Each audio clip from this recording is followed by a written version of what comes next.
चलो देखो, इसमें बात करते हैं। आगे हमको बात करना था आर्किमिडीज प्रिंसिपल, लेकिन आर्किमिडीज में सबसे लास्ट में बात करूंगा, इसलिए क्योंकि आर्किमिडीज में इस चैप्टर में मैं क्वेश्चन एक दो बीच में करा रहा हूँ, ज्यादातर बाद में कराऊंगा। पर आर्किमिडीज में मेनली थ्योरी जो आप पहले जो पढ़े हो वही सब कुछ है, न्यूमेरिकल ज्यादा बनते हैं। तो चूंकि न्यूमेरिकल भी कराना है, साथ में कराने का ही मतलब है अच्छा खासा, तो फिर उसको लास्ट में कराएंगे।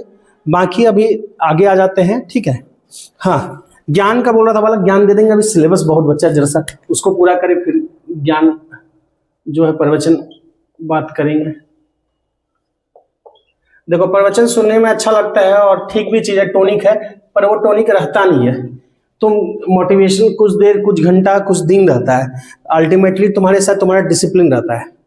जैसे तुमको कोई सफल, जैसे आर्मी पर्सनल जनरली सफल क्यों है, या डिफेंस वगैरह जनरली सफल क्यों है, वो लोग को जो काम है, वो लोग को ड्यूटी है, उस पर ज्यादा अच्छा काम कर पाता है, युद्ध के समय में अच्छा परफॉर्म कर पाता है। सब क्यों कर पाता है? क्योंकि वो उसका रूटीन है, डिसिप्लिन है। डेली आदत लग गया सुबह उठने का, डेली आदत लग गया इतना घंटा दौड़ने का, तो एक दिन जब नौबत आती है दौड़ने की, ये करने की, तो अच्छा कर पाता है। या स्पोर्ट्समैन, वो उस समय ओलंपिक या किसी इवेंट में अच्छा परफॉर्म कब कर पाता है? तो साल भर प्रैक्टिस करता है। एक ओलंपिक जो 4 साल में एक बार होता है के लिए, एक एथलीट पूरे 4 साल प्रैक्टिस करता है। क्यों? क्योंकि उस आधे घंटे दौड़ना है एक दिन, तो उस आधे घंटे दौड़ने के लिए नीरज चोपड़ा है, उसको थ्रो फेंकना 4 साल प्रैक्टिस करता है कि ओलंपिक में एक थ्रो फेंकना है 3 बार बस। तो उसके लिए पूरा उतना लगाया पड़ा रहता है। तो काम क्या, उतने दिन का डिसिप्लिन एक दिन जाके रिजल्ट दे रहा है। उसी तरह से कंपटीशन है या एग्जाम है, कि आपको इतने दिन का मेहनत एक दिन असर देगा, तो वो चीज कहाँ से आएगा? डेली रूटीन से, डेली आपके हैबिट में आना चाहिए। आप एक दिन संडे सोचो पढ़ लिए हम 12 घंटा, और सप्ताह में बाकी दिन बदला वसूल रहे थे, हाँ पढ़े थे, कोई फायदा नहीं। उससे अच्छा डेली 4 घंटे पढ़ो, पर रेगुलर पढ़ो। और जब पढ़ रहे हो तो पढ़ो, ना पढ़ रहे हो तो कोई बात नहीं, घूमो फिरो, कोई दिक्कत नहीं है। लेकिन जिस समय पढ़ रहे हो फिर फुल कंसंट्रेशन पढ़ाई पे होना चाहिए, फिर मोबाइल वोबाइल सब साइड होना चाहिए, तो फिर उसका आउटपुट है। और सब कंपटीशन अब देखोगे, केवल झारखंड बोर्ड एक छोड़ दें, मैक्सिमम बोर्ड इवन सीबीएसई वगैरह तो जरूर कंपटीशन, चाहे जो कंपटीशन उठा लो, सब अपना लेवल अपग्रेड कर चुका है और अपग्रेड कर रहा है। और उसके बावजूद सबसे बड़ी बात ही कट ऑफ कम नहीं जा रहा।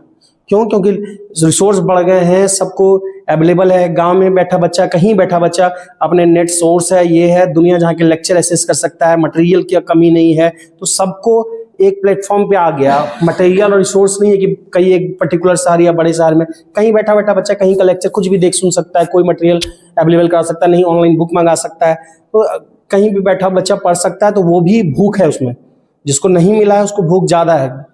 जो गांव देहात में है, किसी गरीबी में है, किसी कठिन परिस्थिति में, उसको पढ़ना था नहीं पढ़ पाया, उसकी भूख नॉर्मल से ज्यादा होगी, तो उसको रिसोर्स मिल गया तो वो और ज्यादा मेहनत करेगा। तो मेहनत, इसलिए मेहनत करने वाले भी बढ़े हैं, रिसोर्स भी बढ़ा है। तो कंपटीशन देखोगे अब हर का क्वेश्चन अपग्रेड कर रहा है, और अपग्रेड करने के बावजूद कट ऑफ लगभग वही जा रहा है। तो सीधा सा मतलब है, आपको रूटीन से करना पड़ेगा, क्वेश्चन करना पड़ेगा। बहुत हाई फाई नहीं गए, डजेंट मैटर, पर जितना पढ़े कॉन्सेप्चुअली अच्छे से पढ़े, और उस पर क्वेश्चन जाके प्रैक्टिस करिए। ये नहीं हवा हवा कथा सुन लिए, वन शॉट देख लिए। वन शॉट उसी को काम करता है, पूरा अच्छा से पढ़ा है, अब जल्दी थोड़ा रिवीजन करना है। वन शॉट रिवीजन के लिए नहीं है, उस पर तुमको अब स्टैंडर्ड एग्जाम जो है, चाहे इवन स्टैंडर्ड बोर्ड भी है, अब भला नहीं करने वाला। क्या ठीक है, कथा कहानी बात करेंगे। अब प्रवचन पे पहले जल्दी इसको पूरा करते हैं। फ्लूइड डायनेमिक्स, देखो 2 पार्ट होता है। एक फ्लूइड, हमने स्टैटिक्स पार्ट पढ़ा था, फ्लूइड रेस्ट में है। डायनेमिक जहां पे फ्लूइड मोशन में, हमने उसकी थोड़ा पास्कल्स लॉ ट्रांसमिशन वाली बात की थी। अब हम फुल्ली उन्हीं सब पे आ रहे हैं। तो फ्लूइड डायनेमिक में हम यहाँ बर्नौलीज लॉ पढ़ेंगे, फिर तुम्हारा इक्वेशन ऑफ क्या पढ़ेंगे, कॉन्टिन्यूटी। तो अभी बात करते हैं पहले फ्लूइड डायनेमिक। एक लाइन जल्दी से लिख लो, the study of fluid in motion. Fluid dynamic क्या है? The study of fluid in motion. Study of fluid in motion is known as fluid dynamics. Study of fluid in motion, fluid in motion, motion, study of fluid in motion is known as fluid dynamics. Fluid dynamics, ठीक है। देखिए इसमें fluid dynamics देख लिया। Fluid dynamics क्या बोलते हैं? Simple, fluid जब क्या है, मोशन में है, तो मोशन में होगा तो फोर्स भी होगा। तो कई तरह के फोर्स वगैरह के बारे में पढ़ते हैं। सबसे पहले हम बात कर लेते हैं थोड़ा सा विस्कोसिटी की।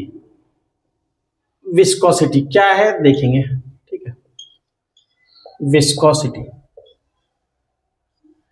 केवल आर्किमिडीज अभी छोड़ रहा हूं, चैप्टर लास्ट में आर्किमिडीज पढ़ेंगे क्योंकि उसकी क्वेश्चन भी मुझे कराने हैं वहां पे। तो विस्कोसिटी, विस्कोसिटी क्या है? विस्कोसिटी यहाँ का फ्रिक्शन है। विस्कोसिटी यहाँ का फ्रिक्शन है। जैसे सॉलिड में फ्रिक्शन क्या होता है? दो सॉलिड सरफेस एक दूसरे पे चलता है, रब होता है तो उसके अगेंस्ट एक उल्टे डायरेक्शन में फोर्स लगता है। उसी तरह से दो लिक्विड सरफेस के बीच में पानी बह रहा है तो पानी के कई लेयर बह रहे हैं, एक लेयर, दूसरा लेयर, तीसरा लेयर, एक के ऊपर कई लेयर बह रहे हैं, एक लेयर। तो इनका एक लेयर जब दूसरे पे बहता है तो दूसरा लेयर क्या होगा? उसको रोकना चाहता है, तो वो उसी फोर्स को क्या बोलते हैं? विस्कोसिटी। तो विस्कोसिटी सिंपली यहाँ का क्या है? फ्रिक्शन है। तो लिखो विस्कोसिटी, लिखो विस्कोसिटी लिखना। It is the internal resistance, it is the internal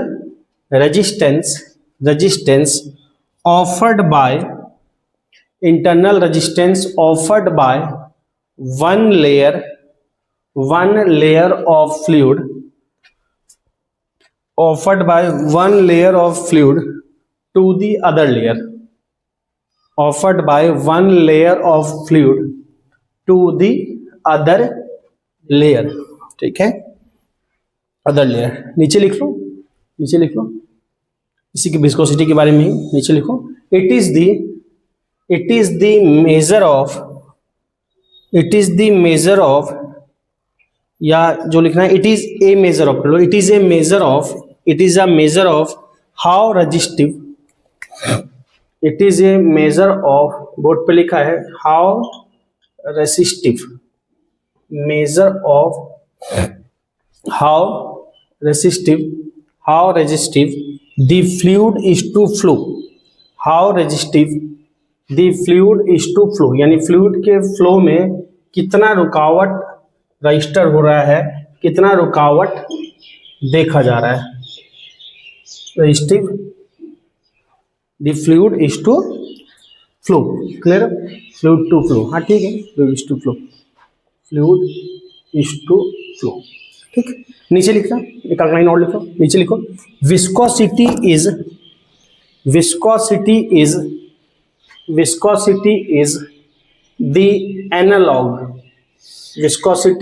the analog of friction। Analogue मतलब सिमिलर, जैसा फ्रिक्शन है वैसे। Viscosity is the analogue of friction between solids, full stop. हाँ, between solids, full stop. both are mechanism by which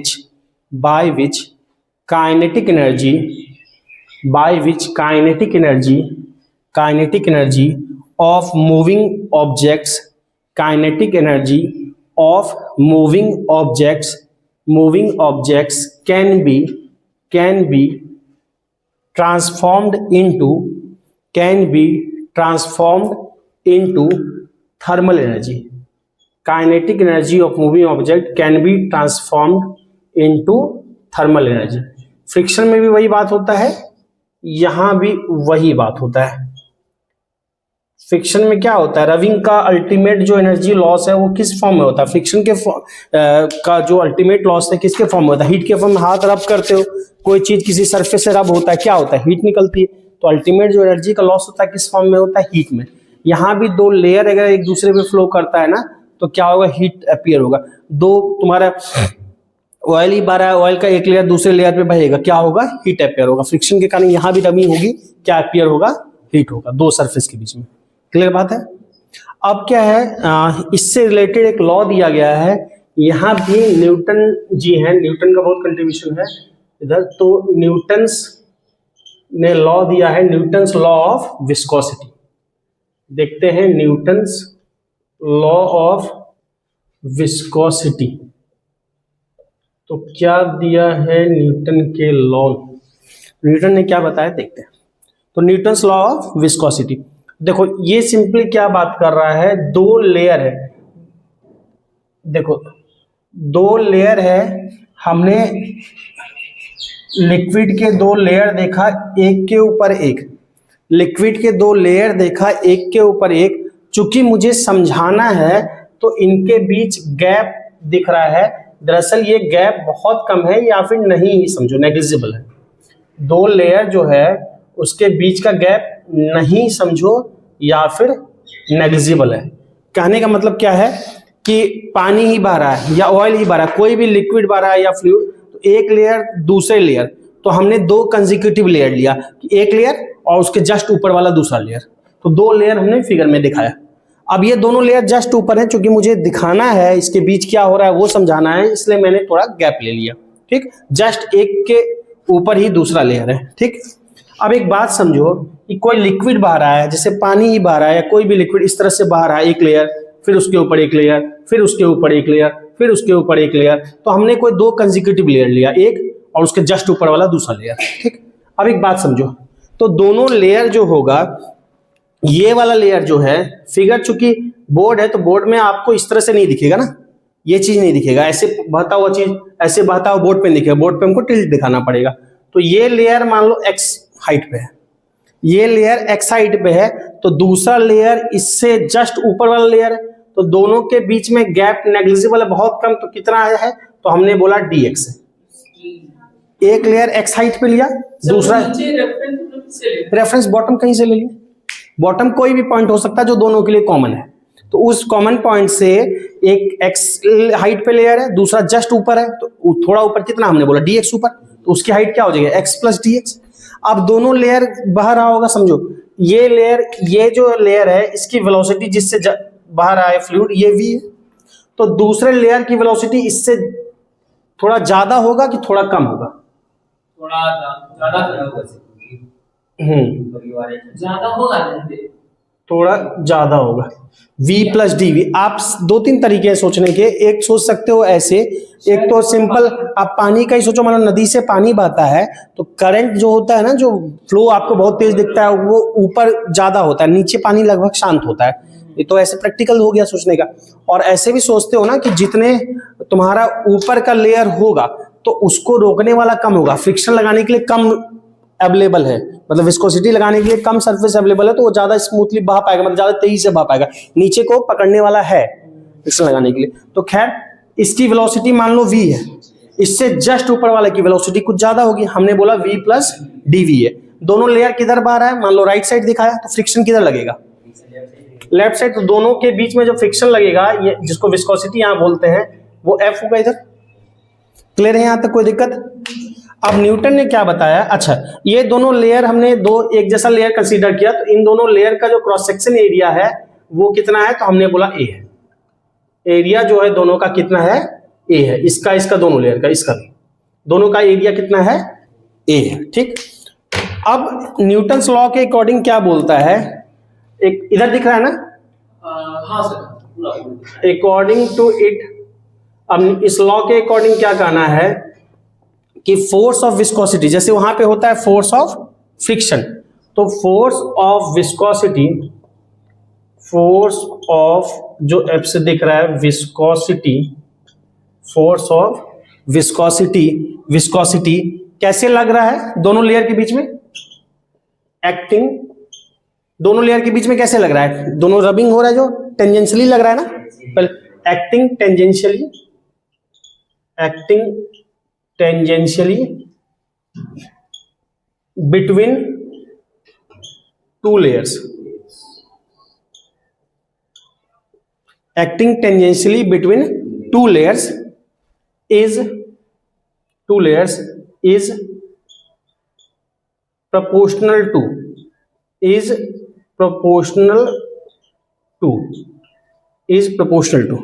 किसके किसके होता है, first. अच्छा एक बात बताओ कि एरिया ज्यादा होगा तो फ्रिक्शन ज्यादा लगेगा कि एरिया कम होगा, तो फ्रिक्शन ज्यादा लगेगा, तो एरिया चूंकि ज्यादा सरफेस रबिंग के लिए अवेलेबल हो पाता है, यहां पे भी दो लेयर के बीच का एरिया जितना ज्यादा होगा उतना ज्यादा विस्कोसिटी लगेगा, तो ये क्या होगा, प्रोपोर्शनल टू क्या बोलेंगे, एरिया प्रोपोर्शनल टू, यानी एफ प्रोपोर्शनल टू हम क्या बोलेंगे, ए एरिया है दोनों लेयर का, area of the layers in contact, A क्या है यहां पे, area of the layers in contact, area of the layers in contact, दो जो लेयर दिख रहा है या जो भी लेयर कॉन्टेक्ट में है उसके बीच का एरिया। सेकंड एक बात और बताओ कि F प्रोपोर्शनल टू, देखो हमने पहले भी यूज किया है पीछे chapter work power energy in सब में, अगर किसी को लिखते हैं विद रिस्पेक्ट टू टाइम तो क्या पढ़ते हैं? रेट। जैसे dx by dt velocity, dv by dt acceleration, rate of change of क्या बोलते हैं? Velocity. Rate of change of क्या बोलते हैं? Displacement. With respect to time बात करते हैं तो रेट बोलते हैं, और विद रिस्पेक्ट टू जब लेंथ बात करते हैं उसको ग्रेडियंट पढ़ते हैं। हमने पीछे भी चैप्टर में पढ़ा है, जैसे पोटेंशियल ग्रेडियंट क्या लिखे थे? du बाई dr या ऐसा करके, या du by dx potential gradient, ऐसा पढ़ा था विद रिस्पेक्ट टू रेट। तो यहाँ पे भी वेलोसिटी चेंज कर रहा है विद रिस्पेक्ट टू हाइट। इस हाइट पे वेलोसिटी थी v, तो ऊपर वाले हाइट पे जस्ट क्या हो गया? v प्लस dv, उससे ऊपर कुछ और हो जाएगा v प्लस 2dv, उससे ऊपर कुछ और हो जाएगा। तो हाइट के साथ साथ क्या चेंज कर रहा है? वेलोसिटी। यानी वेलोसिटी हाइट के साथ चेंज करने का मतलब क्या है कि फ्रिक्शन भी हाइट के साथ चेंज कर रहा है, तभी तो वेलोसिटी चेंज कर रही है। ऊपर फ्रिक्शन कम हो रहा है, वेलोसिटी ज्यादा हो रही है। नीचे फ्रिक्शन का मतलब यहाँ विस्कस फोर्स, विस्कोसिटी। नीचे फ्रिक्शन क्या हो रहा है? ज्यादा ऑफर हो रहा है, तो वेलोसिटी क्या हो रही है? कम हो रही है। यानी F जो मेरा है वो प्रोपोर्शनल इसके भी होगा, किसके? dv by dx। मैंने हाइट को x से लिखा है, यानी कि एक्सेलरेशन कहाँ दिखा है? नहीं sorry gradient. Gradient. F proportional to dv by dx। dv by dx यहाँ पे क्या है? Velocity gradient. With respect to length देखते हैं तो क्या बोलते हैं? ग्रेडियंट। इसका मतलब क्या हुआ? जब dv बाई dt लिखते हैं मतलब v का change with respect to time. Time के साथ v कैसे चेंज हो रहा है कि अभी v इतना है, 5 सेकंड बाद v कितना है, 10 सेकंड बाद v कितना है, 20 सेकंड बाद v क्या है, ये टाइम के साथ चेंज है। यहाँ पे चेंज x के साथ हो रही है, हाइट के साथ। इसकी चेंज यहाँ अलग है, तो यहाँ पे वेरिएबल कौन है? x है। तो d जो, अगर हमने हाइट, जो भी हाइट को x से लिखा, तो यहाँ पे f किसके प्रोपोर्शनल होगा? dv बाय dx के। अब अगर दोनों को कंबाइन कर देते हैं तो 1 और 2 को कंबाइन कर देंगे तो क्या बोलेंगे?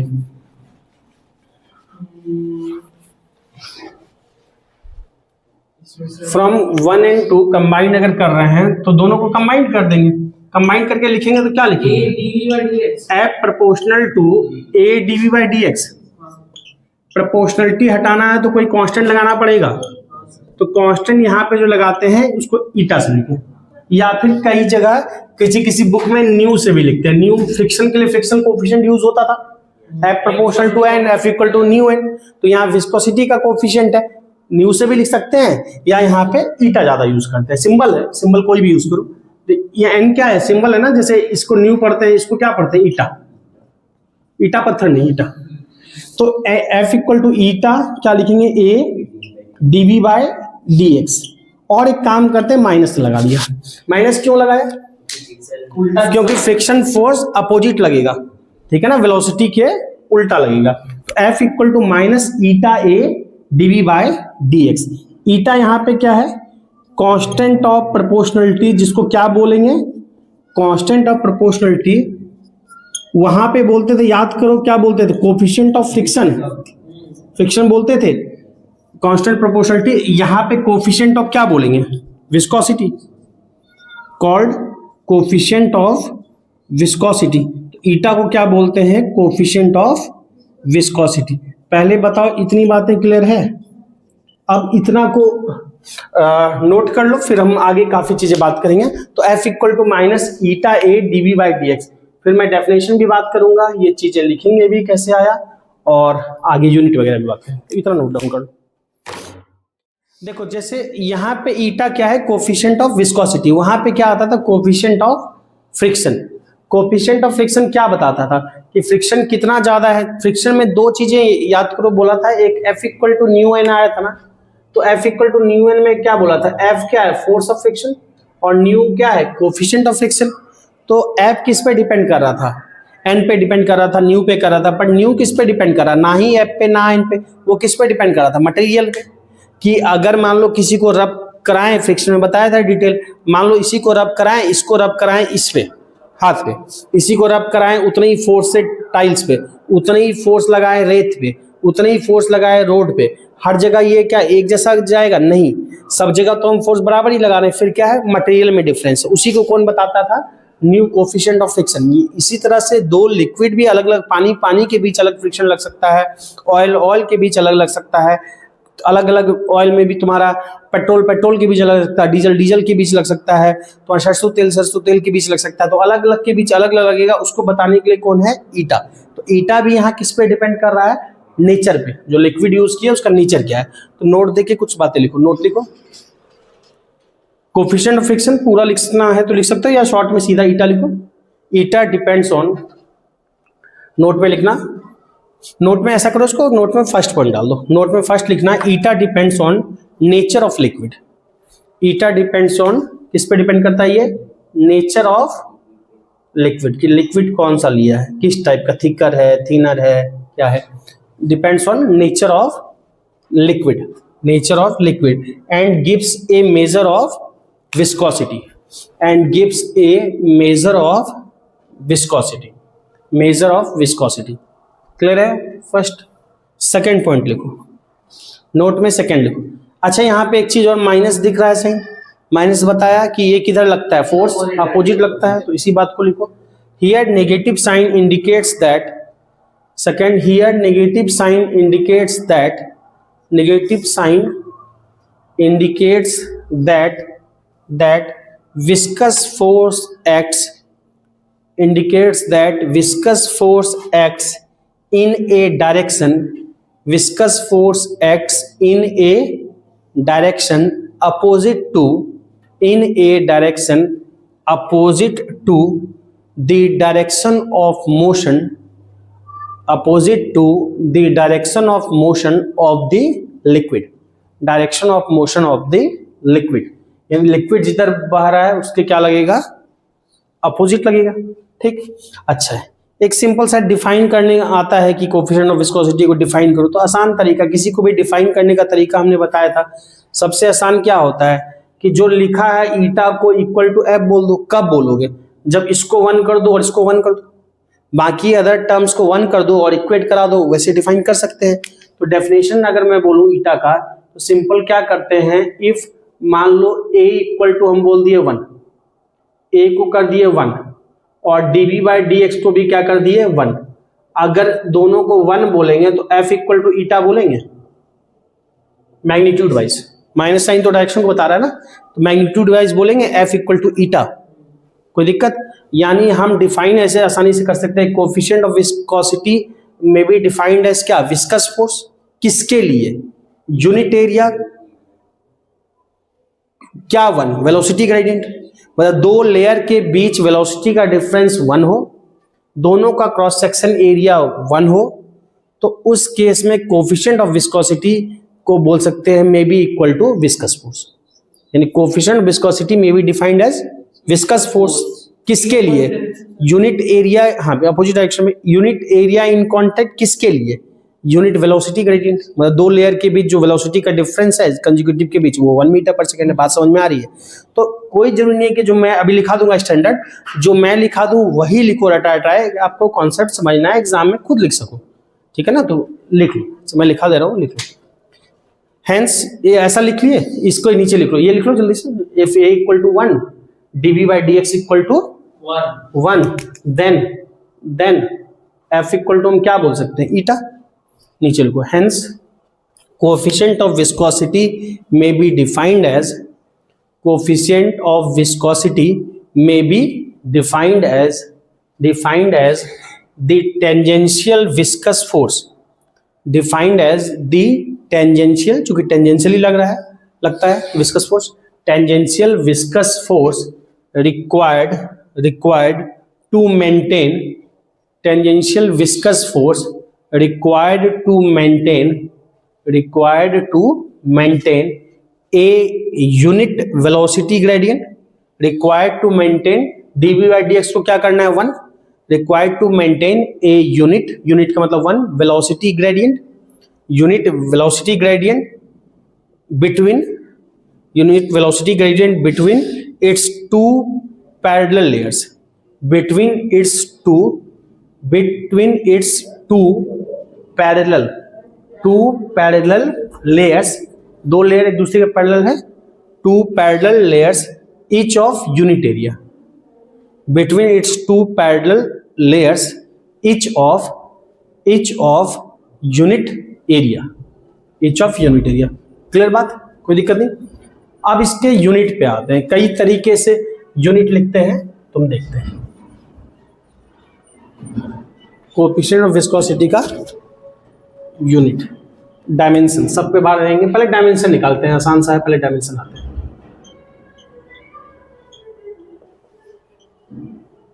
ईटा का डायमेंशन, तो डायमेंशन क्या होगा जरा बताओ। F Sir, F was the MLT minus 2 by A by A dv by d x, यही है। dx by dt हो जाएगा। एफ का क्या है, MLT minus 2 बिल्कुल ठीक है। एरिया का L 2 L square L two, velocity का मीटर पर सेकंड बोलते हैं, L T minus one, LT minus 1 by और एल L से L कट जाएगा। इसको करो, एल से एल कट जाएगा, तो एक एल से एल गया, काम तमाम। MT minus 1 एक एल से एक एल जाएगा, टी माइनस वन, एक माइनस वन ऊपर जाएगा, minus plus हो जाएगा। तो इसका डायमेंशन कितना हो जाएगा, एम minus 1 एल क्या हो जाएगा माइनस वन,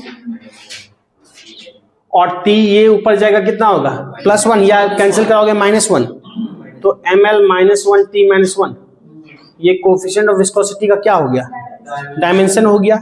फिर इसका यूनिट भी देख लेते हैं, यूनिट भी बहुत तरीके से निकल सकता है। तो वहीं से निकल जाएगा kg हाँ। पर मीटर सेकंड। यूनिट को देखो, यूनिट दो तीन तरीके से लिख सकते हैं, बिल्कुल। फोर्स का क्या लिखेंगे, केजी, या पहले बेसिक यहां से लिख लो, हाँ कर ही चुके हो, केजी पर मीटर पर सेकंड, केजी पर मीटर पर सेकंड, ऐसे लिख सकते हैं, या फिर जैसे ऐसे लिखो, केजी पर मीटर पर सेकंड, एक ही बात है। क्या क्लियर है। अब इसके यूनिट को और भी दो तीन तरीके से, हाँ बोलो बोलो। तो kg पर मीटर सेकंड क्यों नहीं? दोनों माइनस नीचे क्या बोल रहे हो, केजी, इसमें हम लोग लिखे kg पर मीटर पर सेकंड या फिर kg पर मीटर सेकंड क्यों नहीं लिखे सर? मतलब नीचे मीटर नीचे सेकंड, हाँ। वही तो लिखे हैं। नहीं जैसे हम लोग बोलते हैं ना इसको कि kg हाँ। पर मीटर पर सेकंड, हाँ, या फिर सर हम लोग इसको ऐसे क्यों बोलते हैं कि kg सिर्फ एक ही बार कर लेंगे पर मीटर सेकंड नहीं होगा। केजी पर मीटर सेकंड का मतलब ये हो गया, केजी पर मीटर सेकंड, अच्छा अच्छा अच्छा, वो होगा पर मीटर पर सेकंड, ऐसे हो गया ना। ठीक है।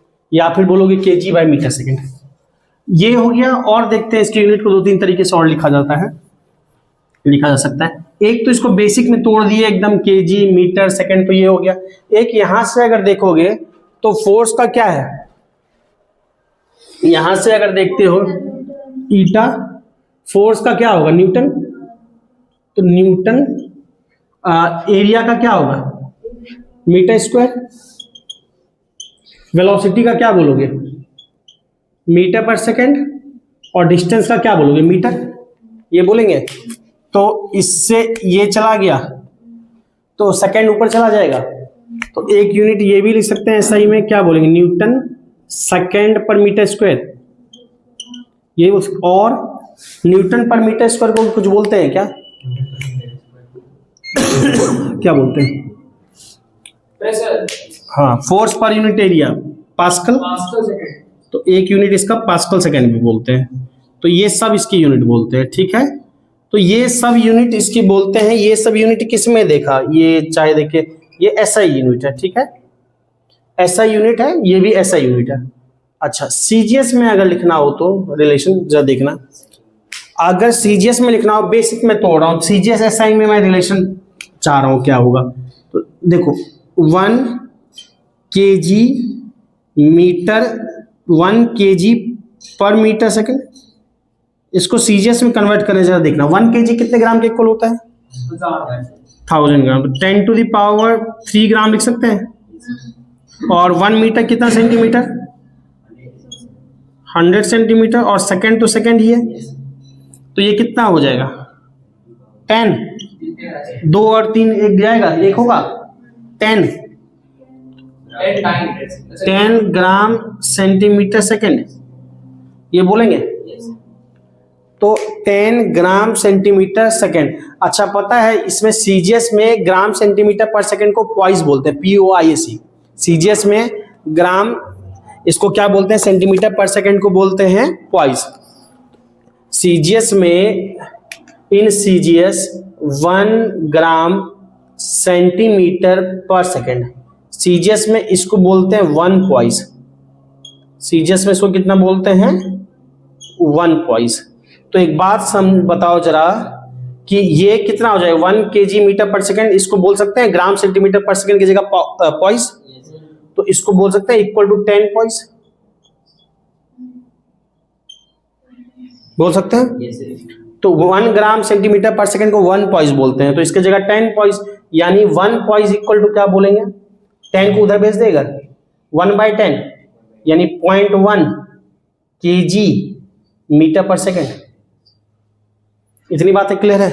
तो इतने तरह से यूनिट कन्वर्ट करना आना चाहिए, पॉइस में भी आना चाहिए और इधर तो आना ही चाहिए।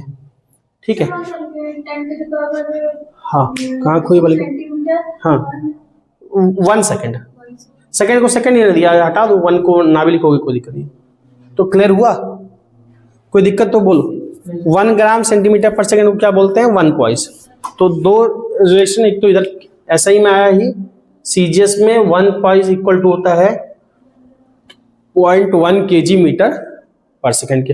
कैसे? ये है ना, दिस इक्वल टू दिस है, तो इसको उधर भेज देंगे 10 को, तो 1/10 नहीं हो जाएगा, और 1/10 क्या होगा? 0.1। सर ऐसा भी नहीं सकता सर कि 1 poise is equal to 0.1 pascal second? नहीं, बिल्कुल नहीं। पास्कल सेकेंड में फिर तुम कहाँ चले गए? तुम उसमें चले गए ना, फिर इसको यहाँ पे कन्वर्ट करना पड़ेगा। जैसे यहाँ पे न्यूटन को फिर तुमको डाइन में लिखना पड़ेगा। अब देखो, तुम जो वो यूनिट काम का नहीं है, पर तुम पूछे तो बता देता हूँ। किसी को कहीं कन्वर्ट, जैसे तुम क्या बोल रहा है पता है? तुम बोल रहे हैं कि सर अगर हम बोलते हैं 1 न्यूटन 10⁵ डाइन, अगर पूरे का पूरा लिखोगे तब कह सकते हो। जैसे 1 kg मीटर पर सेकेंड क्या इसके इक्वल है 1 न्यूटन सेकेंड पर मीटर स्क्वायर के? देखो इधर लिख लियो ना, देखो देखो जैसे वो पूरा ना, पूरा बेसिक को तुमको फिर तोड़ना पड़ेगा ऐसा ही सीजीएस में। वहां पे मान लो 1 न्यूटन को उठाए, 1 न्यूटन सेकेंड मीटर स्क्वायर, मान लो इसको सीजीएस में कन्वर्ट कर रहे हैं, जो पूछ रहे हो 1 न्यूटन सेकेंड मीटर स्क्वायर, तो वो न्यूटन का सीजीएस क्या होगा? डाइन होगा। तो 1 न्यूटन कितना डाइन के इक्वल हो गया? 10⁵ डाइन। सीजीएस में सेकंड क्या होता है? सेकंड ही होता है, तो 1 सेकंड ही रहने दो। मीटर सेंटीमीटर, 10 का स्क्वायर क्या होगा? 1 मीटर इक्वल टू 100 सेंटीमीटर, तो 10⁴ हो जाएगा। 1 मीटर का 10 स्क्वायर और 2 का 10⁴, तो ये कितना आ जाएगा? 10। तो देख लो 10 डाइन सेकेंड सेंटीमीटर स्क्वायर आ गई। तो ये आएगा रिलेशन, चूंकि पूरा का पूरा वही है, बट केजी ऐसा नहीं करेंगे कि केजी ग्राम सेंटीमीटर पर सेकंड को डाइन से रिलेट कर देंगे, या ग्राम सेंटीमीटर पर सेकंड को सॉरी तुम्हारा इससे न्यूटन वाले से रिलेट कर देंगे। न्यूटन रिलेट कर रहे हैं तो डाइन वाले से रिलेट होगा, क्योंकि फोर्स की जगह फोर्स ही आएगा ना। ऐसा नहीं करेंगे कि इधर केजी में रख रहे हैं और इधर डाइन रख रहे हैं। समझ रहे हो बात को? इस तरह से कोई भी हो सकता है, तो इतना इधर ध्यान रखना, नोट कर लो फिर बात करते हैं। ठीक है, इतना देख लिए। तो आप क्वेश्चन करोगे वो ज़्यादा बेनिफिट करेगा, मतलब सेल्फ स्टडी जितना है ना वही आपका काम देगा। आप सेल्फ स्टडी घर पे जितना क्वेश्चन लगाओगे ज़्यादा से ज़्यादा, भले आप कहीं से पढ़ लो, कुछ भी पढ़ लो, किसी लेवल का मटेरियल पढ़ लो, सब एक ही होता है ऑलमोस्ट। आप छोड़ो उतना हाई फाई को, बेसिक सा बुक उठाओ और उसके क्वेश्चन पे 10 बार 20 बार नंबर ऑफ क्वेश्चन को कर जाओ, PYQ उठाओ और बार बार कर जाओ, आपका बेटर रैंक आएगा बनिस्बत 50 तरह का मटेरियल जुटा के रखे हो, कोई फर्क नहीं पड़ता है। आपको अपने हाथ से क्वेश्चन करके अपने स्किल को उस लेवल पे ले जाना है, जितना करीब ले जाओगे उतना नंबर बेटर आएगा। तो अपना स्किल इंप्रूव करना होता है क्वेश्चन करते करते करते करते, और उसके लिए कोई जरूरी नहीं है कि फलाना मटेरियल, फलाना टेस्ट, दिस दैट, कुछ नहीं। आप सेल्फ स्टडी करो, एग्जाम में क्वेश्चन आपको करना है, कोई दूसरे टीचर या कोई क्वेश्चन नहीं कर देंगे। क्वेश्चन खुद आपको करना है, आपको उस लेवल पे तैयार होना है। ठीक है, चलो खैर बात करें। कुछ कुछ बातें जल्दी से कर लेते हैं इसमें। एक तो विस्कोसिटी है। विस्कोसिटी दो तरह के लिक्विड बात करते हैं, एक कंपैरेटिवली थिकर, एक कंपैरेटिवली थिनर। थिकर जैसे लिक्विड में बात करोगे या फ्लूइड में बात करोगे तो थिकर बात करोगे जैसे शहद और पानी, कौन ज्यादा थिकर? शहद। ज्यादा कौन बहेगा? पानी से पानी बहेगा तो विस्कोसिटी किसका ज्यादा होगा, किस केस में? शहद का ज्यादा होगा। शहद का हो, इसलिए उसमें रुकावट ज्यादा है, फ्लो में दिक्कत आ रही है। तो जो जितना थिकर लिक्विड होगा उसको विस्कोसिटी क्या होगा, कम होगा। विस्कोसिटी ज्यादा होगा, हाँ जागे लोग अच्छा लगा। विस्कोसिटी ज्यादा होगा, फ्लो क्या होगा, कम होगा। चलो गुड, नोट देके लिखो इस चीज को, नोट दो, लिखो जनरली नोट देके लिखो। जनरली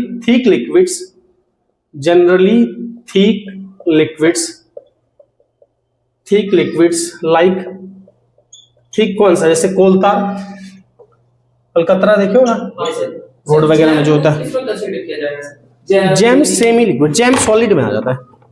जेम्स कंपैरेटिवली फ्लो नहीं कर रहा है ना वैसा। कई तरह का मिक्सचर होता है ना, इसको सॉलिड और लिक्विड के बीच में, जैसे हम मोटे तौर पे कितने स्टेज पढ़ते हैं, सॉलिड लिक्विड गैस अभी के लेवल पे, फिर आगे जाके और भी होते हैं, कौन से, एक प्लाज्मा होता है और एक आइंस्टीन बोस होता है। फिर उसके बाद फर्दर क्लासिफिकेशन जाओगे तो इनके भी बहुत टाइप होते हैं, कई सेमी होता है बीच में ना, अच्छा सॉलिड कर सको ना लिक्विड कर सको। फिर उसके कई टाइप होते हैं, मटेरियल इंजीनियरिंग का पार्ट है, सब इंजीनियरिंग में पढ़ोगे, या मटेरियल साइंस होता है उसका पार्ट है। अभी फिलहाल आपको यही समय, तो उसको जेम को आप सॉलिड के ज्यादा क्लोज कंसीडर करोगे। क्या बोला, सॉस को आप लिक्विड कंसीडर कर सकते हो, सॉस थोड़ा थिक करे, जो सीधा जो फ्लो करे वो लिक्विड है, फ्लो जो है fluid is anything that can flow. अब तुम जेम पे, जेम क्या नेचुरल फ्लो थोड़ी करेगा, जेम के मटेरियल रिगेन भी करने की कोशिश करते हैं, इलास्टिक नेचर भी है, इलास्टिक नेचर लिक्विड में नहीं होता है, ठीक है ना। तो लिखो जनरली थिक लिक्विड्स लाइक कोल, तार, ब्लड, बोर्ड पे लिखा है कोल, तार, अलकतरा जो होता है जो रोड बनाने में यूज होता है, ब्लड, कोल, तार, ब्लड, क्या, हाँ हनी, ग्लिसरीन एटसेट्रा, जितना लिख सकते हो, etcetera are more viscous than thin liquids, more viscous than thin liquids like water, alcohol भी कंपैरेटिवली थिनर कंसीडर करते हैं, like water, alcohol etcetera,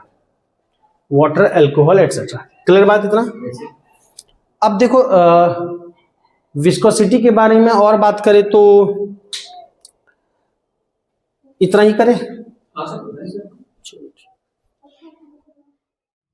viscosity में देखते हैं variations of viscosity with temperature.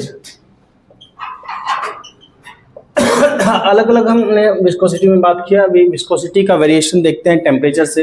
ज़्यादा कुछ नहीं है, एक ग्राफ है, बस उसको ध्यान रखोगे तो कॉन्सेप्ट खुद ही ध्यान रहेगा, और उसके बाद मैं थोड़ी सी कहानी लिखा दूंगा, बेसिक सा चीज़ है, थोड़ा जानना है। तो variation of viscosity with temperature, temperature के साथ विस्कोसिटी में क्या फ़र्क पड़ता है।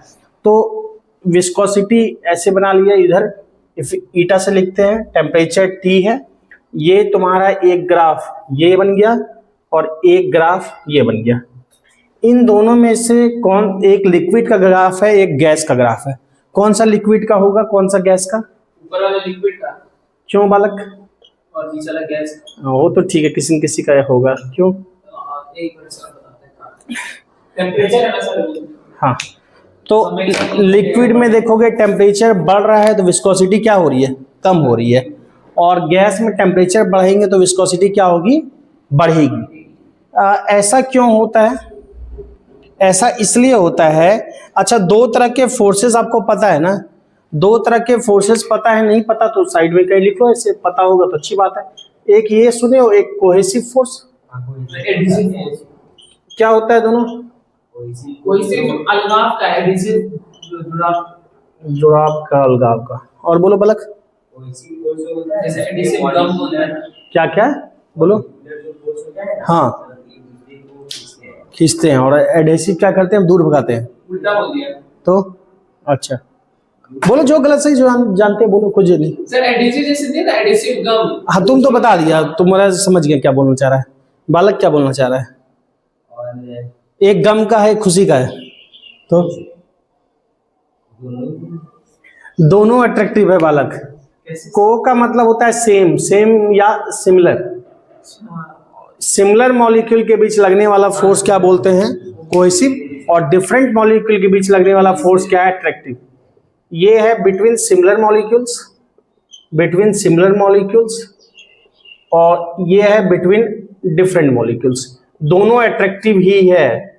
जैसे कि मान लो ग्लास में पानी रखा हुआ है, ग्लास है, कोई शीशे का ग्लास है, उसमें पानी रखा है, तो पानी के बीच लगने वाला फोर्स क्या है? कोहेसिव, वाटर मॉलिक्यूल के बीच का। और ग्लास और पानी के बीच लगने वाला फोर्स क्या है? एडहेसिव। दो डिफरेंट मॉलिक्यूल के बीच लगने वाला फोर्स क्या है? एडहेसिव। सिमिलर के बीच लगने वाला क्या है? कोहेसिव। ठीक है।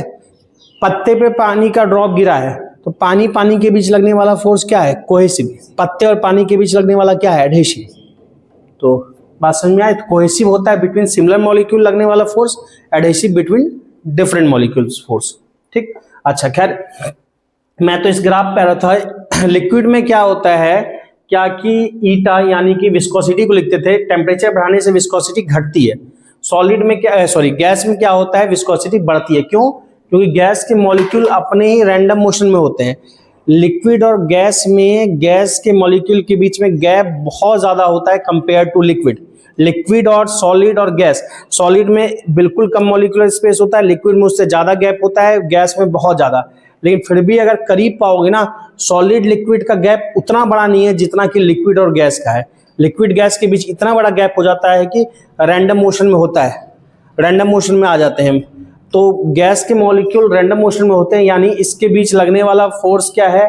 बहुत कम है। जब इसको हीट दिया जाता है टेम्परेचर, तो और ज्यादा रैंडम मोशन आ जाता है, तो मॉलिक्यूल और ज्यादा टकराने लगते हैं, जिससे क्या होता है? फ्लो ऑब्स्ट्रक्ट होगा, और फ्लो ऑब्स्ट्रक्ट होगा मतलब विस्कोसिटी क्या हो गई? बढ़ गई। और लिक्विड में मामला है किसका? लिक्विड में मामला यहाँ पे फोर्सेस का, कोहेसिव का। तो लिख लो, इस चीज को लिखा देता हूँ, लिखो ग्राफ जो है ना, ग्राफ में लिखो इन लिक्विड्स, कारण लिख लो, इन लिक्विड्स, कारण लिखते लिखते खुद ही समझ में आ जाएगा। In liquids intermolecular distance, in liquids intermolecular distance, in liquids intermolecular distance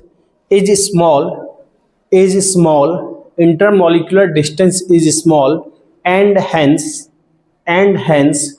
cohesive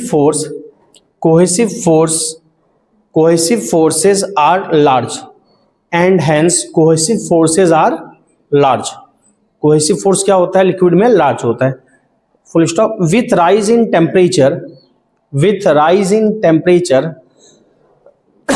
cohesive force decreases. With rise in temperature, cohesive force decreases. Cohesive force मतलब सिमिलर के बीच लगने वाला फोर्स, यानी एक दूसरे को अट्रैक्ट करके क्या होगा? रोकना चाहेगा। तो कोहेसिव घटेगा तो रोकने वाला फोर्स क्या होगा? कम होगा, तो फ्लो आसान होगा। तो cohesive force decreases, and hence resistance to flow decreases, and hence resistance to flow decreases, and hence resistance to flow decreases. So with rise in temperature, viscosity of liquid decreases.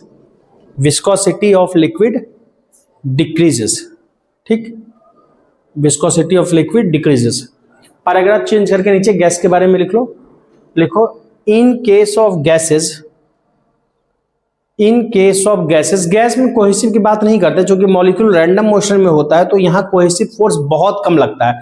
अगर cohesive force ज्यादा लगता तो gas के molecule इस तरह से पकड़ खो के रैंडम मोशन में नहीं आते। तो इन गैसेस लिख लो कोहेसिव, इन केस ऑफ क्या लिखा? Gases, cohesive forces are negligible. Cohesive forces are negligible. Cohesive forces are negligible, and with rise in temperature, molecular distance, rise in temperature, molecular distance increases, and hence molecular distance increases, and hence their resistance to flow, increases. Resistance to flow increases. So in gases with rise in temperature, so in gases with rise in temperature viscosity increases. Rise in temperature, viscosity increases. Viscosity increase. Clear है?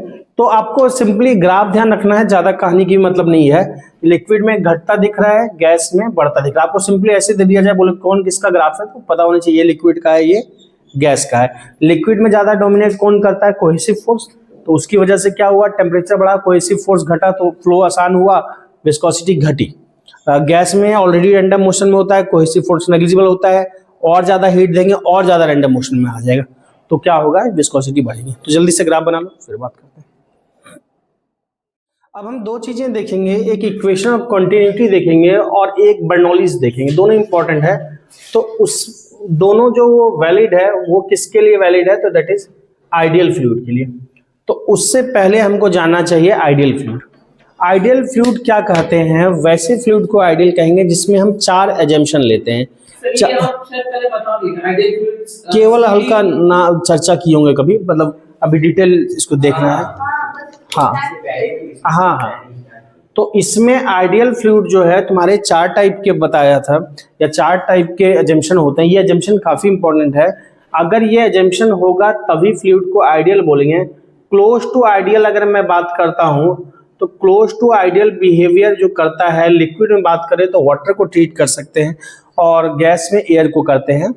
पर ये 4 assumption, दरअसल 4 assumption बहुत smartly लिया गया, मतलब इस तरह से लिया गया कि तुम्हारा इन 4 एजम्पशन के अंदर पढ़ाई आसान हो जाती है। फ्लूइड की पढ़ाई को एक तरह से आसान करने के लिए 4 एजम्पशन ले लिया गया। क्या क्या था? एक था स्टेडी फ्लो, दूसरा incompressible, non viscous fluid, incompressible, तीसरा एक था ई रोटेशन, और एक क्या था? Non viscous. तो एक नॉन विस्कस फ्लो, ये 4 चीजें होगी तभी फ्लूइड को क्या बोलेंगे? आइडियल। नॉन विस्कस, और चौथा क्या था? ई रोटेशन। ई रोटेशन मतलब बिना रोटेशन के।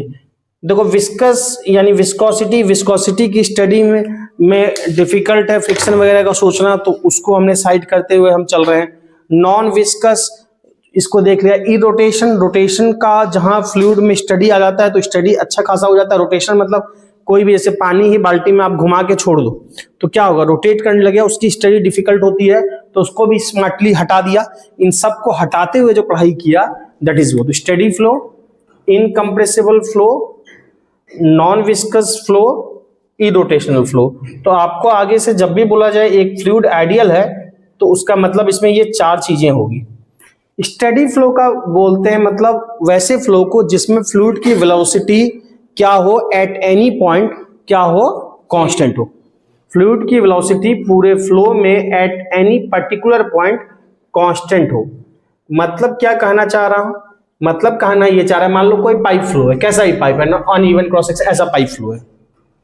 तो अगर मैं इस जगह पे देख रहा हूं, इस जगह पे वेलोसिटी अगर 10 मीटर पर सेकेंड है, पानी या कोई भी लिक्विड है लगातार बहता जा रहा है, तो इस जगह पे हमेशा 10 ही मिले, यहां पे ना मिले, यहां पे कुछ और है, मान लो यहां पे 15 है, तो मैं जब भी देख रहा हूं पूरे फ्लो में, यहां पे वेलोसिटी क्या दिखेगी? 15 ही दिखेगी।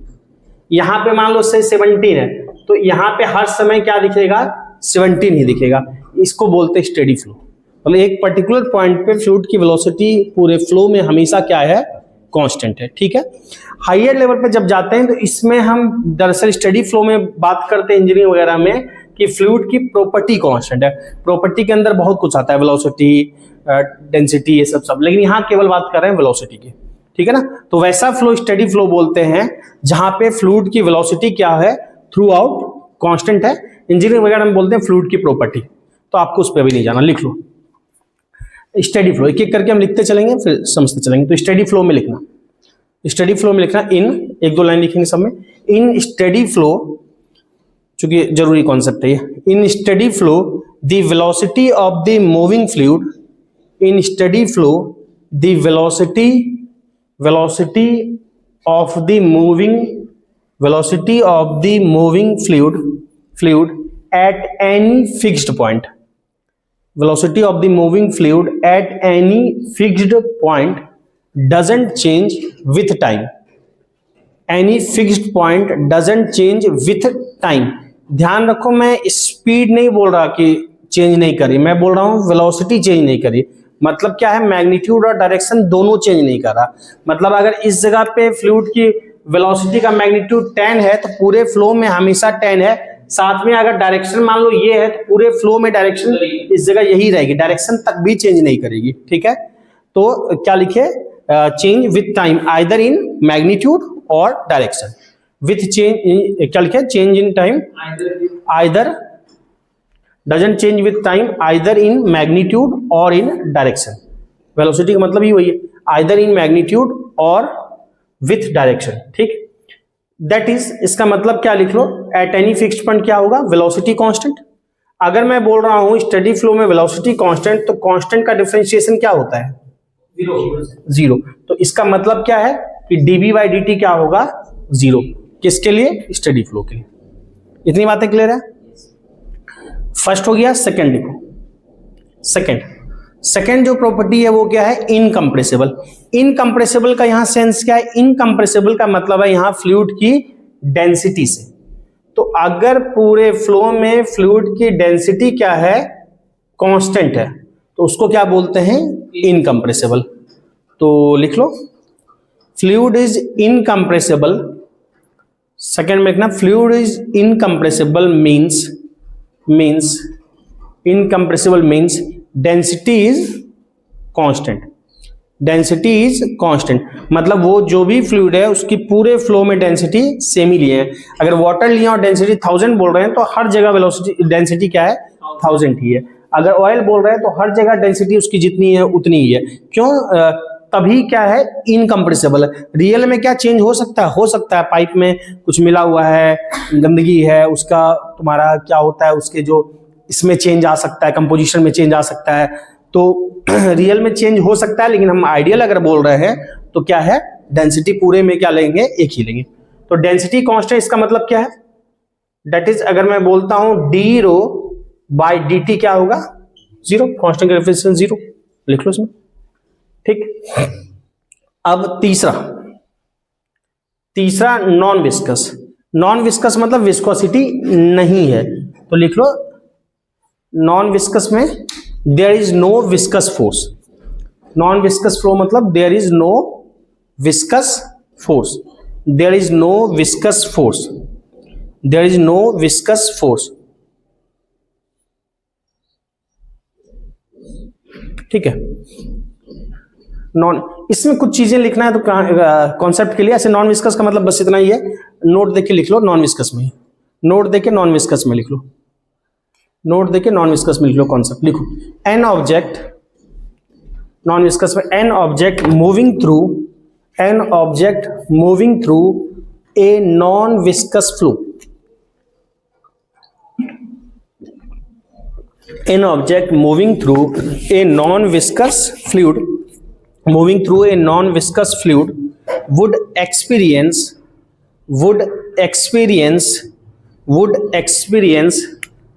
बोर्ड पे लिखा है would experience no viscous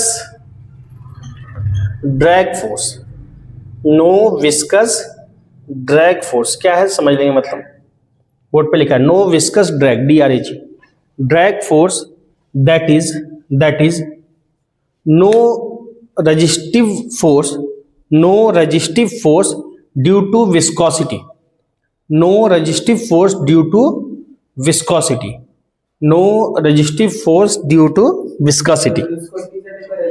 viscous drag force का मतलब है, ड्रैग का मतलब पीछे की तरफ जो लग रहा है। जस्ट वैसा ही मामला है जैसे हम चलते हैं, हमारे चलने के लिए क्या जरूरी है, फ्रिक्शन जरूरी है।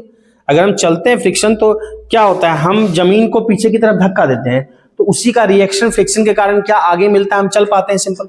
अगर सरफेस बहुत स्मूथ है, जरूरत से ज्यादा स्मूथ है, टाइल्स है बहुत ज्यादा, टाइल्स पे पानी गिर गया, सरफेस बहुत ज्यादा स्मूथ हो गया, लगभग फ्रिक्शन नेग्लिजिबल अगर हो गया, तो हम चलेंगे, हम एक्शन तो कर दिए, हम उतना ही जोर से धक्का दे रहे हैं, पर उसका कोई रिएक्शन नहीं मिल पा रहा, तो हम आगे नहीं बढ़ते, फिसल जाते हैं।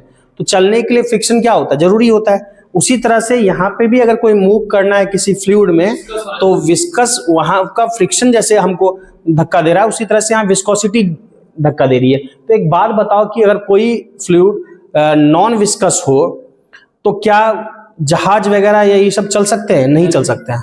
आगे जाके देखेंगे हम, नहीं चल सकता है। क्यों नहीं चल सकता है? क्योंकि उसको कोई ड्रैग फोर्स मिलेगा नहीं आगे की तरफ। ठीक है, जहाज में भी प्रोपेलर होते हैं, बड़े बड़े पंखे, ब्लेड होता है, वो घुमाता है, पानी काटता है, उसी का रिएक्शन क्या मिलता है? आगे मिलता है।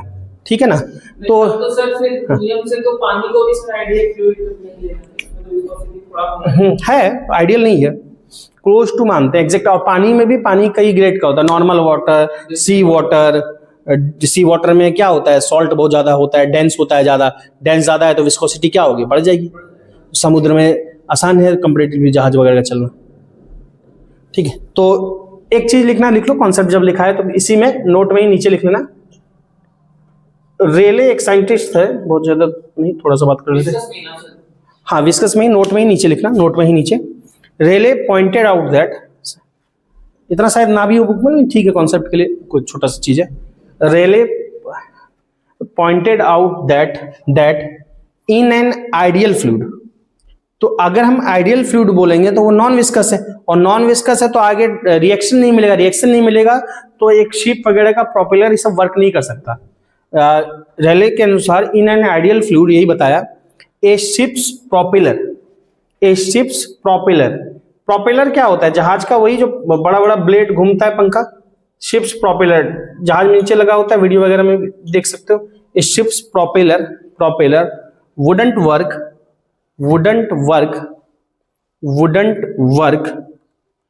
in an ideal fluid. A ship's propeller wouldn't work, but on the other hand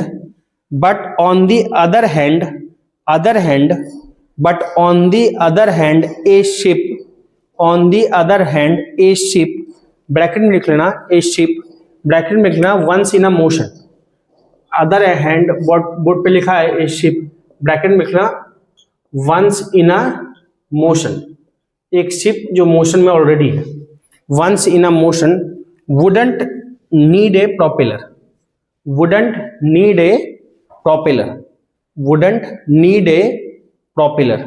बता सकते हो क्यों ऐसा? wouldn't need a propeller, क्यों ऐसा बता सकते हो? इस कथा का मतलब बता सकते हो? इस कथा का सिंपल मतलब है क्या? तो विस्कोसिटी नहीं है तब तो फिर चलने की बात ही नहीं कर रहे।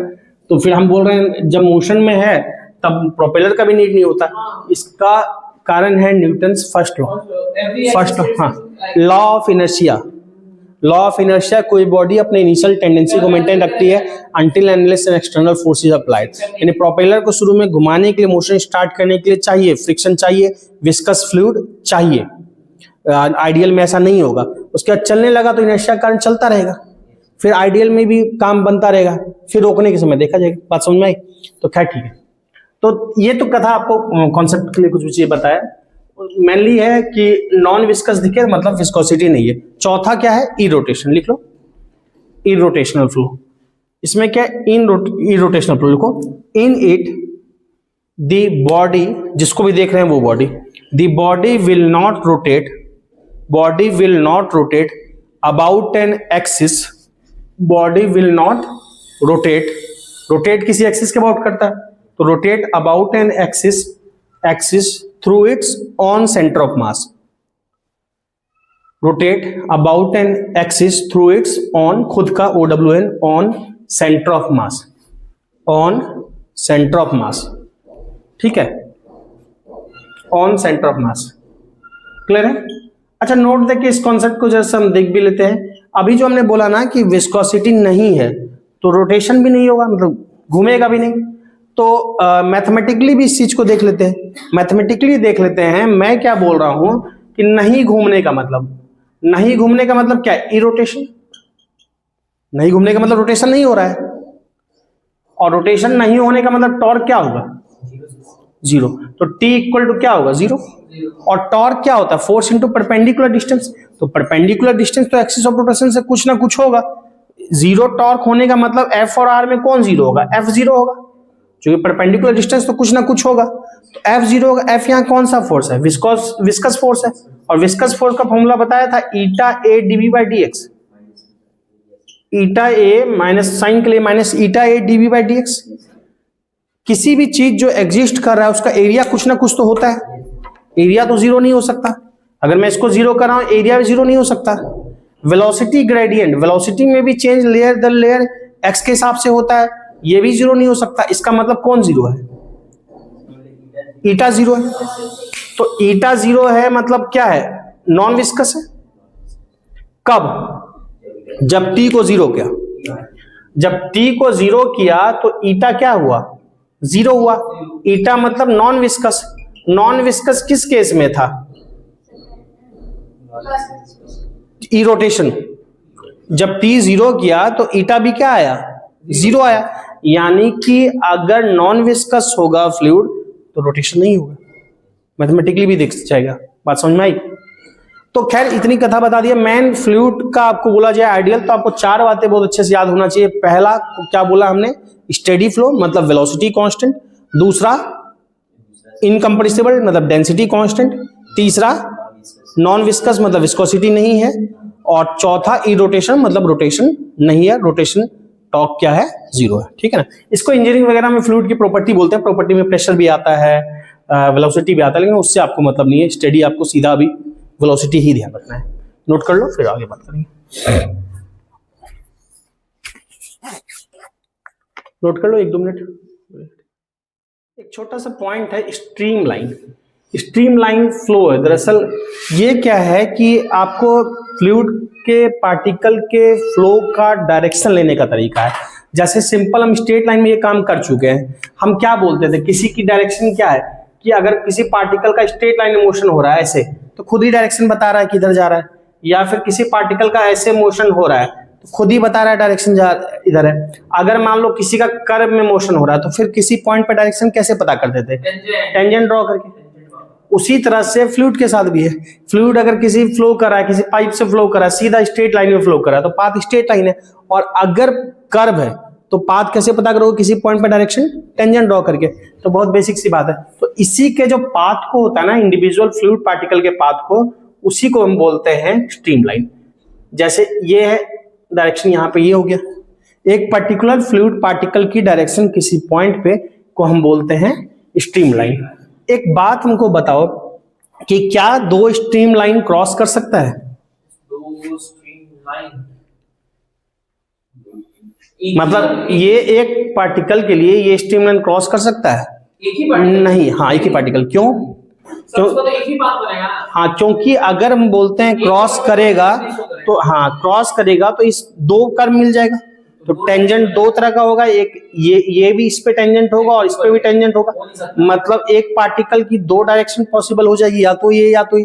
लेकिन किसी एक पर्टिकुलर पार्टिकल एक तरफ ही जा सकता है, दो डायरेक्शन पॉसिबल नहीं है। यानी दो स्ट्रीम लाइन कभी भी क्रॉस नहीं कर सकती। यानी आगे चल के क्यों जरूरी है कि आगे चल के जब भी हम फ्लूइड पार्टिकल का पाथ दिखाएंगे तो कभी भी पाथ इस तरह से नहीं दिखा देंगे कि किसी फ्लो में दो लाइनें क्रॉस कर जा रही है। मान लो इस तरह से फ्लो हो रहा है पाइप के थ्रू, हम दिखा रहे हैं ऐसे ऐसे इंडिविजुअल पार्टिकल फ्लो कर रहा है, बिल्कुल ठीक है, पार्टिकल ऐसे फ्लो कर रहा है। पर हम ये कभी नहीं कर देंगे वहां पे कि मान लो फ्लो में ऐसा है, फ्लो करते करते एक ऐसे किया, दूसरा ऐसे टकरा गया। सब इंडिविजुअल होगा। सर ये तो उसमें भी था ना सर, इलेक्ट्रिक फील्ड लाइंस वगैरह, वही सेम बात है। बस यही फ्लूइड पार्टिकल के बोल रहे हैं। तो स्ट्रीम लाइन जल्दी से एक दो बात लिख लो इसमें। लिखो स्ट्रीम लाइन में, लिखना नीचे, a stream line is the path, a streamline is the path traced by a traced मतलब बनाया टाइनी या टीनी, क्या पढ़ते हैं? टाइनी फ्लूइड, सब एक ही बराबरी। Tiny fluid element is a path traced by, लिखा है बोर्ड पे, by a tiny fluid element. Fluid element भी बोलो या फ्लूइड पार्टिकल भी बोलते हैं, एक ही बात है। Traced by a tiny fluid element और फ्लूइड पार्टिकल। नीचे लिखना, एक दो लाइन लिखो, लिखना it is denoted by an imaginary line. या तो एक सीधी लाइन दिख जाएगा इस तरह से जैसे स्ट्रेट लाइन में दिखाते थे, या फिर कर्व पे tangent. It is denoted by an imaginary line or curve drawn in space, imaginary line or curve drawn in space such that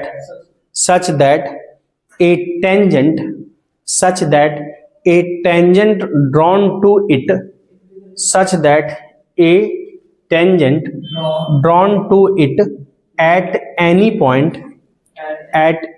point gives velocity vector, मतलब वेलोसिटी की डायरेक्शन दे देगा, gives velocity vector मतलब direction, velocity vector, full stop. there is flow along the streamline, and there is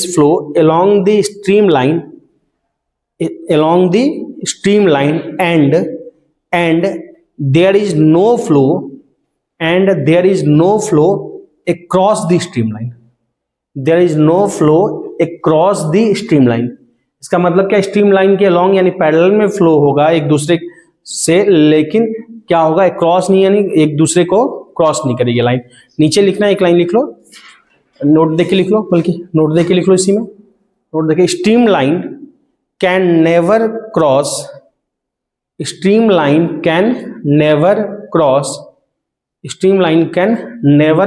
क्यों लिख लो, because if they did, अगर ऐसा करे तो क्या होगा, because streamline can never cross because if they did, अगर ऐसा करे तो did, comma a fluid particle arriving at the intersection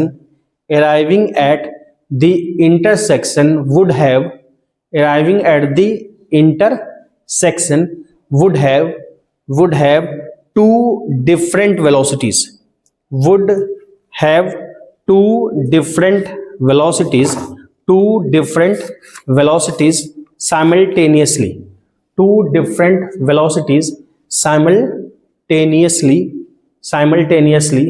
which is not practically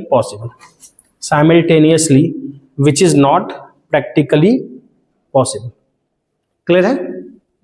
तो कुछ खास नहीं है, जो चीज सब बताया उसी को लिखा दिया, समझा, तो कुछ बहुत ऐसा नहीं समझ रहे, बता चुके हैं। अब इसमें दो इक्वेशन है बहुत इंपॉर्टेंट है, जिसमें से एक आज देख लेते हैं, बाकी एक कल देखेंगे। तो इक्वेशन ऑफ कंटिन्यूटी आज देख लेते हैं, बर्नौलीज कल देखेंगे। तो इक्वेशन ऑफ कंटिन्यूटी बर्नौली के कल देखेंगे। तो बर्नौली से पहले होमवर्क जाके आज फिर एक बार घर में गैस सिलेंडर होता है, गैस चूल्हा यूज करते हो, तो गैस चूल्हा में कभी नीचे देख लेना, बर्नर से नीचे जो पाइप जाती है, पाइप देखना कि पाइप कटा हुआ रहता है, और पाइप इस तरह से मुड़ा हुआ और नीचे क्या होगा, कटा हुआ रहता है। तो कभी नोट करना, गैस जो आपका ये होता है, चूल्हा होता है, चूल्हे के नीचे वो पाइप मोटा सा जो आता है सिलेंडर से, वो कटा होता है, लेकिन उससे गैस लीक नहीं करता, नियम से उतना बड़ा कट है, लीक करना चाहिए। तो वो बर्नौली कारण होता है, वो हम कल बात करेंगे। आज देख के आना कि ऐसा होता है कि नहीं, ठीक है, या ध्यान होगा तो। अभी हम देख रहे हैं एक इक्वेशन ऑफ कंटिन्यूटी, एक बोलते हैं इक्वेशन ऑफ कंटिन्यूटी या कंटिन्यूटी इक्वेशन बोलते हैं, एक ही बात है, इक्वेशन ऑफ कंटिन्यूटी या फिर कंटिन्यूटी इक्वेशन। ये जो इक्वेशन बेस्ड है, दो इक्वेशन देखते हैं, एक ये और एक बर्नौली। ये इक्वेशन बेस्ड है कंजर्वेशन ऑफ मास। दो कंजर्वेशन हमेशा से पढ़ते आए, एक कंजर्वेशन ऑफ मास और एक conservation of energy. Conservation of मास पे बेस्ड है इक्वेशन ऑफ कंटिन्यूटी, और कंजर्वेशन ऑफ एनर्जी पे बेस्ड है बर्नौलीज। कंजर्वेशन ऑफ मास वही है, मास के नाइदर क्रिएटेड नॉट डिस्ट्रॉयड, केवल क्या होगा, ट्रांसफर होता है मास एनर्जी थ्योरम, जिससे आइंस्टीन का फेमस इक्वेशन है E=mc²। तो वो अलग बात है, बाद में बात करेंगे। हर चीज E=mc² क्या बताता है कि अगर कोई m मास है, उसको c लाइट की स्पीड दे दो, तो m × c² इतनी एनर्जी रिलीज होती है। तो डिटेल आगे बात किया जाएगा। तो इक्वेशन ऑफ कंटिन्यूटी अभी जो पढ़ रहे हैं उस पर आते हैं। तो सिंपल एक लाइन लिख लो, this equation is based on this equation is based on the principle of this equation is based on the principle of conservation of mass, principle of conservation of mass, principle of conservation of mass, ठीक है, principle of conservation of mass. अब हम बात जो कर रहे हैं हम इसके लिए बात कर रहे हैं, फिर हम देखेंगे क्या चीज है, स्टेडी वन डायमेंशनल फ्लो के लिए। स्टेडी फ्लो मतलब बताया था क्या था, वेलोसिटी कांस्टेंट था, और वन डायमेंशनल मतलब एक ही डायमेंशन में सीधा फ्लो हो रहा है, ठीक है। हमने क्या किया, इसके प्रूफ के लिए देखते हैं, इसका जो फॉर्मूला आता है, रिजल्ट आता है, एक पाइप का क्रॉस सेक्शन लिया, मतलब एक पाइप है उसका टुकड़ा लिया, और पाइप कैसा भी है, मतलब पाइप तुम्हारा एक जैसा शेप है जरूरी नहीं है, पाइप इस तरह से है, मतलब पाइप तुम्हारा यूनिफॉर्म डायमेंशन का ऐसा जरूरी नहीं है, पाइप कुछ एक पाइप का टुकड़ा लिया हमने, क्या किया, एक पाइप का टुकड़ा लिया, कुछ इस तरह से पाइप है, ठीक है ना, एक पाइप का टुकड़ा ले लिया, कोई भी एक पाइप है, पाइप का पूरा नहीं लिया, एक टुकड़ा ले लिया, एक टुकड़ा ले लिया, और पाइप भी तुम्हारा कोई जरूरी नहीं है कि एक जैसा पूरे चौड़ाई हो, ठीक है ना, तो उस पाइप को कट कर लिया, बीच में एक टुकड़ा ले लिया, ठीक है। अब इस पाइप के क्रॉस सेक्शन पे दो पार्ट कहीं ले लिया, सोच लिया, एक फर्स्ट पार्ट यहां कहीं सोच लिया, और एक क्रॉस सेक्शन यहां कहीं सोच लिया, ठीक, दो क्रॉस सेक्शन सोच लिया। अब एक बात समझो कि इस वाले पार्ट का कुछ एरिया है, इसका भी एरिया है, अच्छा इस यहां प्रेशर होगा, एरिया में अंतर है, प्रेशर में अंतर होगा, यहां प्रेशर मान लो P1 है, इस पार्ट का एरिया A1 है, और यहां जो फ्लूइड की वेलोसिटी है V1 है, इस वाले जो दो है यहां का प्रेशर P2 है, एरिया A2 है, और वेलोसिटी कितनी है, तो से V2 है। अब पूरे फ्लो में एक चीज होता है जिसको बोलते हैं मास फ्लो रेट, वो क्या होता है, कांस्टेंट होता है, we know mass flow rate, mass और मास फ्लो रेट दोनों में फर्क है, मास फ्लो रेट यानी m/t, mass per unit time is constant, ठीक है ना। ये कुछ ऐसा ही है जैसे आप पढ़ते हो चार्ज, चार्ज क्या पढ़ते थे, rate of flow of current is called charge. तो किसी वायर से सीधे है, आप बोलते थे इस वायर से या इस फलाना कंडक्टर से 5 एम्पियर का करंट फ्लो हो रहा है, तो यहाँ पे मान लो ये वायर है, क्रॉस सेक्शन है, या वायर ऐसा है कैसा भी है, इससे बोले 5 एम्पियर का करंट जा रहा है, या इस वाले से बोले 10 एम्पियर का करंट जा रहा है, तो यहाँ पे पूरे फ्लो में क्या कांस्टेंट है, करंट कांस्टेंट है, इसमें क्या है 5 एम्पियर करंट कांस्टेंट है, आई इक्वल टू क्या होता है, Q/T। तो यहां मैं बोलूंगा कि पूरे में क्या कांस्टेंट है, आई कांस्टेंट है या फिर Q/T कांस्टेंट है, समझ में आ रही है। मैं ये नहीं बोलूंगा Q कांस्टेंट है, Q कांस्टेंट और Q/T कांस्टेंट दोनों में फर्क है। तो Q/T कैसे कांस्टेंट हो सकता है, तब कांस्टेंट हो सकता है ना जब टाइम अगर बढ़ा दे तो ये भी बढ़ जाए, और अगर ये घटा दे तो ये भी घट जाए, इसको डबल करे ये भी डबल हो जाए, मामला वही रहेगा। Q/T कांस्टेंट का मतलब ये नहीं है कि Q और T चेंज नहीं कर सकता, Q/T कांस्टेंट का मतलब जिस रेट से Q चेंज कर रहा है उसी रेट से T, या जिस रेट से T चेंज कर रहा है उसी रेट से Q भी चेंज कर रहा है। अगर टाइम को मैं 3 टाइम्स कर दूं, Q भी 3 टाइम्स हो जाए, तो बात तो वही है, बात समझ में आ रहा है। तो Q/T वहां फ्लो किसका हो रहा था, चार्ज का, एक वायर कंडक्टर के थ्रू किसका, वो जो वायर है वायर के थ्रू चार्ज जाता है, उसी तरह यहाँ पाइप के थ्रू पानी जाता है, जैसे पानी का फ्लो है वैसे ही चार्ज का फ्लो होता है। तो पानी जाता है तो पानी के पास तो चार्ज तो नहीं बात करेंगे, पानी के पास क्या है, मास है, अलग अलग एलिमेंट के लिए, तो यहाँ m/t कांस्टेंट है, जैसे यहाँ Q/T होता है, क्लियर बात। तो इसी को बोलते हैं मास फ्लो रेट, किसी भी दो जगह के बीच में। अच्छा, और एक चीज हम और जानते हैं simple, density, density equal to क्या होता है, mass per unit volume, simple m/वॉल्यूम, वॉल्यूम। तो यहां से मुझे बताओ मास को हम लिख सकते हैं डेंसिटी इंटू वॉल्यूम, m को डेंसिटी इंटू वॉल्यूम। अब जरा समझना, इसको एक काम करते हैं, इसको नाम दे देते हैं इक्वेशन 1। ठीक, तो फ्रॉम इक्वेशन 1 समझना, from equation 1 m by T की जगह में लिख सकता हूं रो इंटू वॉल्यूम, m की जगह, सॉरी m की जगह पे रो इंटू वॉल्यूम लिख सकते हैं। तो m के जगह पे लिख लिया m बाई टी कॉन्स्टेंट, तो m के जगह पे rho into volume by T equal to constant, क्या बोल सकते हैं? m बाई टी, m की जगह पे रो इंटू वॉल्यूम, तो m बाई टी m की जगह पे रो इंटू वॉल्यूम। वॉल्यूम को हम बोल सकते हैं एरिया इंटू लेंथ, वॉल्यूम को बोल सकते हैं एरिया इंटू लेंथ, कोई दिक्कत? तो वॉल्यूम को हमने बोल दिया एरिया A, लेंथ क्या है L, और by T equal to constant बोल सकते हैं, कोई दिक्कत? Length by time, rate of change of displacement by time क्या होती है? वेलोसिटी होती है। तो L बाई टी की जगह पे V लिख ले, तो रो A V, ये V यहां पे ध्यान रखना वेलोसिटी है, तो रो ए बी क्या हो गया? कांस्टेंट हुआ, यानी कि फ्लो में जो है मेरा रो ए और वी इन तीनों का प्रोडक्ट क्या होगा? कांस्टेंट होगा। तो मैंने दो क्रॉस सेक्शन कहीं पे भी कट किया, तो दो क्रॉस सेक्शन कहीं पे भी कट किया, जरा समझना। नाउ मैं बोल सकता हूं दो जगह पे 1 and 2 पे रो 1 A1 V1 equal to row 2 A2 V2, यही किए, रो ए बी का प्रोडक्ट कांस्टेंट है, रो 1 density, A1 area, V1 velocity, दूसरे जगह का रो 2 A2 V2। चाहते तो इसको हम डबल भी कर सकते थे, मतलब डबल सॉरी तीसरा कोई ले सकते थे रो 3, चौथा कोई ले सकते थे रो 4, ठीक है।